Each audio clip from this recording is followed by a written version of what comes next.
to Angela. The name of this session is called What Black Women Want, and the question is, what do Black women want? Most brands and retailers seem to not be interested in the answer and continue to produce and market products without the Black consumer in mind. According to the Environmental Working Group, fewer than 25% of products marketed to Black women rated well in EWG's Skin Deep database, compared to 40% of those available to the general public. It is well documented that Black women have fewer healthy options based on the products marketed to them. Enter Angela Umelo. Angela is the founder and CEO of Salt and Earth Labs, a formulation and brand development hub with a clean and conscious approach to beauty and wellness. Salt and Earth uses green technology and conscious formulation principles to develop cleaner products for the community. Today, Angela will take us through, talk to us about product categories, ingredients, and innovations that are on trend. Please welcome Angela to the event. Angela. She said that she was on. Oh, wait.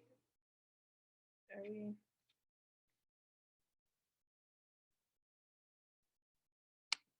Here we go. Sorry, there she is. Sorry. Hey, Angela. Okay, now you can hear me now. Yes, thank you. I'm staying here. I was like, but I don't hear her. Okay. Yeah. How are you? I'm fine. How are you? How is everyone doing? I mean, the talk so far has been amazing, very inspirational and informative as well. Yes, thank you. We're so looking forward to this. Yes, thank you for putting this on overall. I mean, I'm going to say one thing that's just whilst it's in my head based off of the last talk was just about, clinical trials and clinical testing on formulas and ingredients, and a lot of it not being done on black skin. And that was something that I sort of touch on a bit in my presentation as well, because it's something quite interesting as a formulator when you're developing products for black skin. And then you ask that question when the raw material supplier is presenting you an ingredient, and you ask them, was there any Black people in your panel? And they're like, no, but you can test it, you test it, let us know, how it works, kind of thing. So it's kind of interesting that, even at that granular level, the representation is not there. And it's very important to have that in terms of really getting this efficacy claims and studies and information out for everybody anyway. So I just wanted to touch on that whilst it was in the forefront of my brain. Sorry, I'm near LAX. If you do hear airplanes flying over my head, forgive me. Okay, so yes, thank you for the introduction. So I'm going to speak primarily just about ingredient trends, formulation trends, and how they relate back to the needs and wants of Black women. And of course, it relates to a lot of all women in terms of what the beauty needs are. Now, unfortunately, as we've sort of spoken to, and as Nanette spoke to, the needs of Black women have often been the afterthought at many different levels. There's always been different things that have driven the development process when considering Black skin, for example, that Black people are not going to spend the money, so the products have to be cheaper, or that there's only sort of certain needs. They all have oily skin, or they all have, it's all about hyperpigmentation. And of course, some of those things may be true, but then where we're moving to is really trying to represent the full diversity that does actually exist in terms of whether it be wealth, whether it be skin types, etc. And that's really been one of my focuses as well when it comes to developing and looking at formulations and looking at ingredients. So in the interest of time, I'm going to dive right in. Am I able to, I do have the access to share my screen, don't I? Yes. Perfect. Let me just get the presentation up. In presentation mode.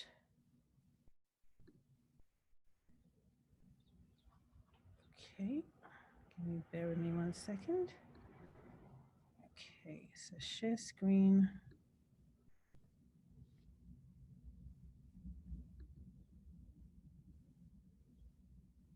Can you see my screen yet? Yep, now we can. We can. Perfect. Is it blown up too much? No, I think it's fine. Maybe, yeah, it's fine. Yeah, does that work? Perfect. Yeah, All right, so what Black women want, product categories and trends. So as we spoke to, as Nanette mentioned as well, I think Wait, Black women... Angela, just to pause for a second, it's cutting off, or is it just on my screen? Oh, really? No, I think it's the full presentation. It's just in the middle of the screen. Okay, sorry. All right, go ahead. Put it in a presentation mode, like so that I can just click through. Yeah, you're good to go. Okay, perfect. Thanks. So I always like this quote. I like my product, like my people, non-toxic. And of course, clean beauty is the hot topic of every brand development at the moment. I don't think anyone's trying to develop a product that doesn't fall under some kind of clean considerations. But when I think back to it, and in general, I know that the marketing towards Black women in general has always needed to have some kind of natural and clean element. It's always been the desire, it's always been the goal. However, through marketing or through the people necessarily that may have been developing the product, it may not have been truly natural or truly clean, or having that truly conscious approach to formulating to ensure that there aren't ingredients that may be questionable in there. So as Nanette mentioned also, that more than 75% of products marketed towards Black women tend to contain hazardous ingredients. Now, I'm not going to go into any discussions about EWG and their validity. As a chemist, it's always a hot topic in terms of understanding what it means to have a hazardous ingredient. But what this does highlight ultimately is that there hasn't been a fully conscious approach in terms of what has been developed. And I'm sure now that as time has gone on, this situation has probably progressed better as we've taken more control and ownership of the brands and everything that we are developing. So I would expect if we redid this sort of study that we should hopefully be in a better position. And at least if we're not there yet, we're definitely on the trajectory to be there. So what I'm going to talk about here today is 6 main trends within this sort of realm of clean and wellness that I would say are driving product development and formulation for not just from our lab, but in general, whenever I'm talking to different brands and talking to different founders and labs as well, and also raw material manufacturers. The wellness space overall is essentially what is driving innovation, the desire to be cleaner, the desire to be more environmentally friendly. This is what is driving a lot of the raw material vendors in terms of their innovation as well. So I've identified essentially 6 trends that I will go through one by one just to give you a bit of insight into how those products and that kind of concept is influencing the type of products that we're developing. So introspection, ultimately the journey of looking within. This pandemic has been an interesting time for everybody, I think, where you've had more time to be able to go within and start thinking about your health or your wellness. It's taken an extra level of awareness to people, even if they were, whether they were or were not aware of it before. And it's the time that you take to relax, and the time that this extra stress that we've been experiencing during this time has really impacted the way people have thought about their purchasing and products, etc., that they would like to buy. And you can see that really coming through in terms of, like I said, from the raw material level to the formulation level, and of course from the consumer wants and needs. So here we're really just looking at this beauty as a lifestyle, products that are taking that holistic approach and ultimately promoting a feeling of well-being. And any product that's able to do that at this stage is really going to be winning in this space. And that can take on many different guises in regards to whether that be through scents, whether it be through ingredients that are there to combat the stress on the skin. There's a lot of technology and research going into the science of scent and emotion and how that really can help to change and elevate your mental well-being in some shape or form. Aromatherapy has been around for many, many years, but really getting into the science of how it works and also different types of scents and how they relate to different types of emotion and affect the way your brain is basically your brain and emotion connections overall. And then, of course, we're looking at different ways that the rituals on our process in day to day has completely changed, not going into the office, etc. So people have found different ways to sort of, you say, bookend their day and form a ritual that from the morning to the afternoon to the evening. And our skin also has its own circadian rhythms. And we've seen a lot of development in terms of ingredients that are designed to help work with the different flows of your skin throughout the day as well. And that has been in terms of internal ingredients, ingestibles, as well as ingredients that you put onto your skin. So your skin has what's known as a sort of chronobiology. And it has different needs sometimes throughout the day, through the up to when you go to sleep at night as well. And understanding also that when your circadian rhythm is also disrupted, the effects that that might also have on the skin and on your body and overall sense of well-being. The concept of neurocosmetics has been around for a little while, and there's been a few ingredients that have been developed along these lines. But you can expect to see that coming in and being a little bit more present at the moment, in line with the trend for people wanting products that can really help them to feel better feel better mentally, feel better spiritually, as well as enhancing their beauty in general. And then, of course, ingestible beauty, as we know, is something where we're really seeing that inside and outside trend and beauty products coming together. So I just wanted to highlight one particular ingredient, which is called IBR Chill. And it's from a rock rose ingredient. It's organically derived. And this is all about giving you that chill vibe. And they came up with a term like anti-aging, acknowledging that anxiety ultimately and stress is going to help to age your skin. Anti-aging hasn't been a primary focus for Black skin in conventionally, because we have that, the old adage, black don't crack. But ultimately, you're seeing more and more women focused at a younger age in how to prevent the causes of aging. And of course, going through periods of intense stress is not going to be conducive to maintaining a radiant and beautiful glow. So in this area of well-being, of course, you're going to see amazing opportunities to grow within hair care, body care, skin care, and in fragrance. Applying these principles, how can you enhance the overall experience of using a product in line with the needs and the desires of the consumers at the moment? So then taking you into the next trend, which is called sanctuary. This is all about the need and desire for safer and to feel protected in some shape or form from your cosmetics and products. Again, something that hasn't been a hot topic for Black beauty has been sunscreens. Only more recently, people are becoming more aware of the need for people of color to also wear sunscreen. And so elements and ingredients like that, all about making your skin products safer and giving you that sort of protective benefits as well. Again, in line with what's happening in the pandemic, you've seen more of an interest in how to feel and how to protect your skin in some shape or form, whether it be from microbes or whether it be boosting your immune system, or of course, sunscreen and blue light. So here we speak to clean beauty becoming safe beauty, designed consciously to protect and preserve our skin. So we've obviously got a lot of talk about clean beauty, but ultimately the conversation is about making sure that the ingredients that we use in the formulations are safe and have been thought about at multiple different levels to ensure that they are safe. And this is the key thing in terms of the overall conscious formulation approach that we want to take.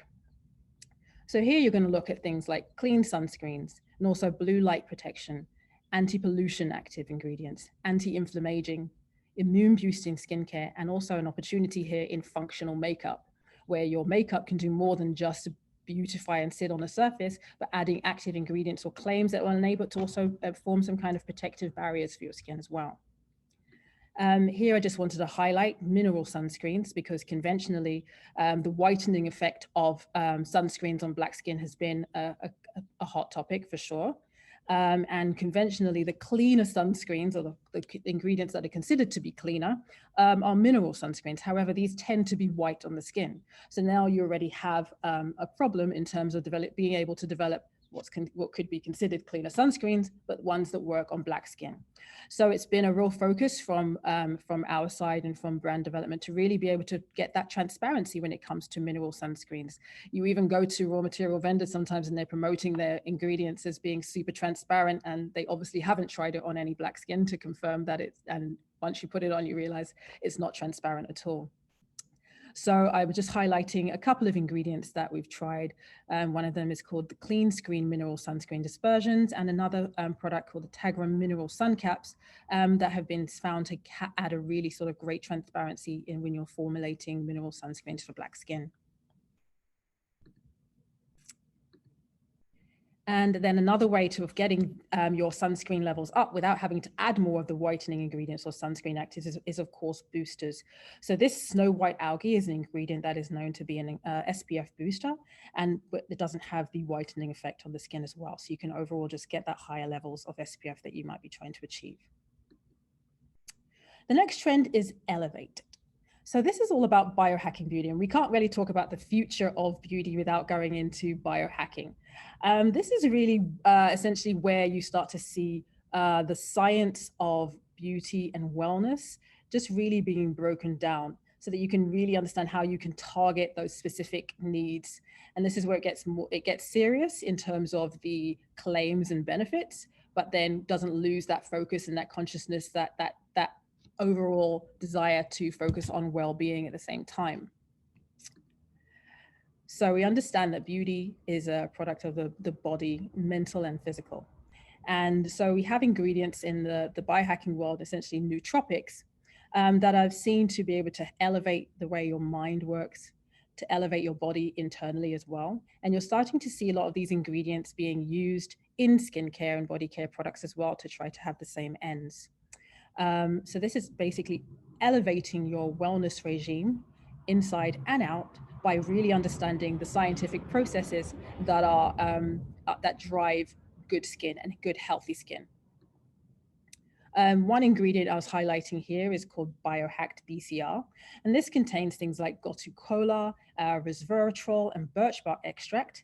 And this is basically helping to restore youth and basically having that anti-inflammaging effect as well. I mean, within this, you could also speak to some of the more historic ingredients, Ayurvedic ingredients, and different ways that you can really boost the skin. But the difference here is that you're really getting into understanding the scientific processes by which they work. And the next trend is Preloved. So this is my term just to refer to that kind of recycling or upcycling. And this is a major trend right now in terms of ingredients to really drive that sustainability home. So here you have an opportunity to reuse materials that may conventionally have been thrown in the waste. And I can speak for myself when I've always been raised to never waste anything, reuse, repurpose, use everything to the end. And this is essentially what is driving this trend. And the great thing about it also is that it really is bringing true innovation in terms of the ingredients that are being developed at the same time as helping to support the environment at the same time by reusing these ingredients that would otherwise be in the waste.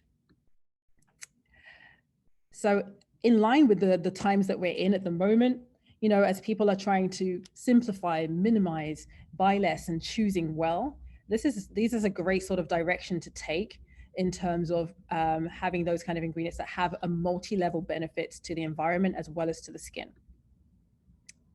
So using these upcycled ingredients ultimately creates less waste and could be a great way of fighting global warming going forwards. One ingredient to highlight here is one called Celtice. And this is a patented technology that comes from birch tree as well. So birch is a really great plant overall with many different benefits. And this ingredient helps to reduce sebum, promotes cell turnover, and helps to reduce dry skin as well as fighting free radicals and protecting the skin against blue light. It did actually win an award because it's a highly innovative ingredient. It was developed for other industries and then has recently been brought into the cosmetics industry at the moment.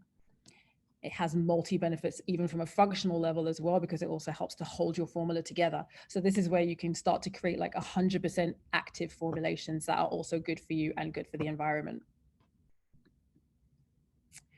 The next trend is the Revivalist, and this is a return to ancient arts.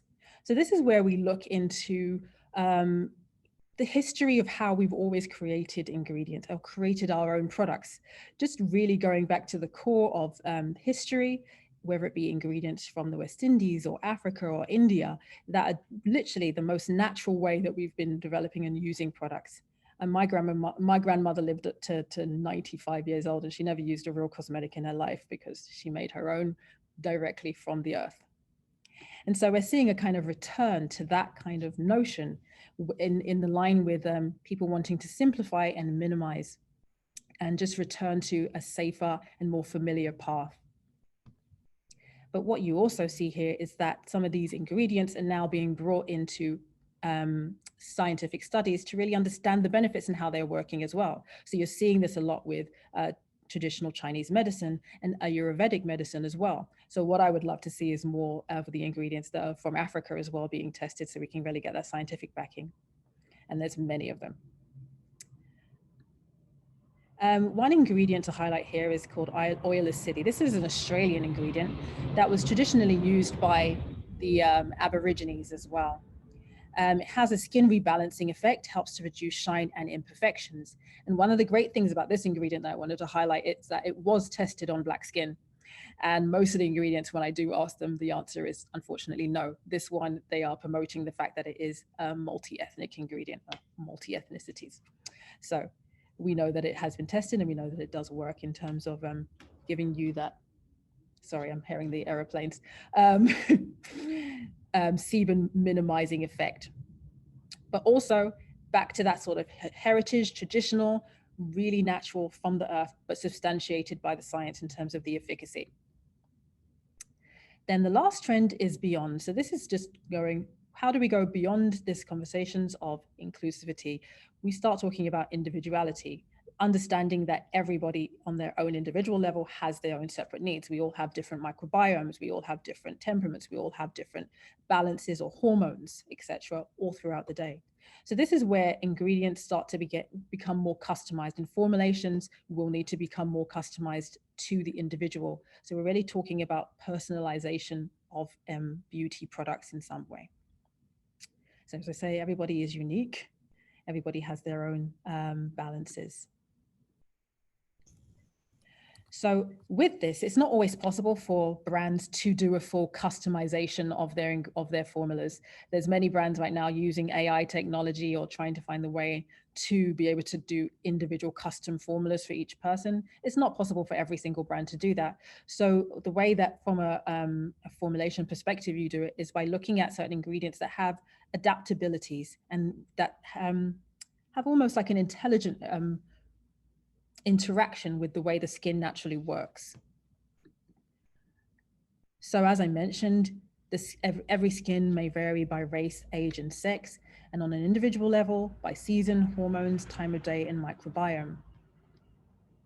So an ingredient like Brightonil, for example, works with the skin's microbiome in order to create a brightening effect. So ultimately, the ingredient reacts to the microbiome that's on your skin, and that helps to release the ingredients that help to then make your skin work to brighten and minimize hyperpigmentation. So it's kind of a very intelligent sort of molecular advanced design in terms of the ingredients. And there's other ingredients that are coming through in that same sort of vein, whether it be for fragrance as well. So you almost have your own customized fragrance because it's recognizing that each of your body is going to react. The chemistry of your own body is going to change the way individual ingredients react on the body, giving you a unique way of having your own formulations without having to customize everything from scratch. And that is all. That was amazing. That was amazing. I could listen to ingredients all day. So I don't know. I mean, I'm like a nerd when it comes to these. So this is really, really amazing. And it just seems like a lot of great opportunity to create new innovative products with these emerging ingredients. I think we have a few questions, right, Nanette? Yeah, a couple questions. I'm a product junkie, so I could listen to you talk about all of that forever. Very soothing for me. But one of the questions I have is just kind of knowing how much is happening in the product development world, the ingredient world, new and different unique ingredients being incorporated into products. How do you recommend that we as consumers stay informed about all of these advancements when we're flipping over the label and trying to understand what's in our product? What can we do to keep ourselves educated?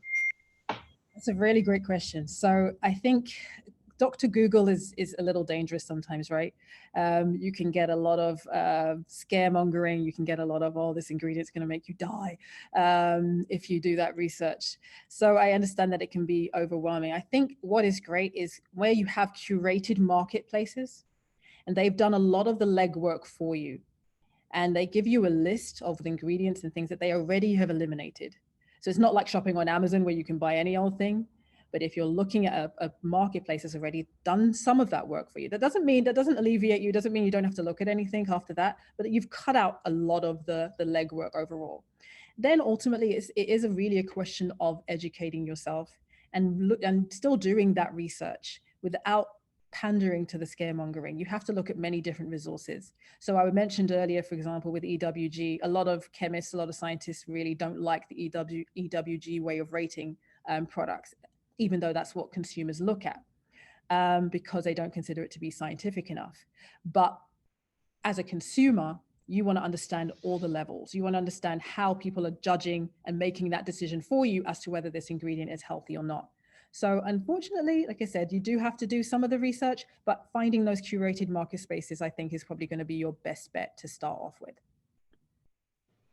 Amazing. I think, as a follow-up to that, the other thing I think about personally a lot is when you start to see a lot of these new and unique ingredients, it also comes with a price tag. And all of a sudden, some of these new and differential great products are a little bit inaccessible. What are your opinions on kind of keeping product formulation moving forward, but also making sure it stays accessible to communities?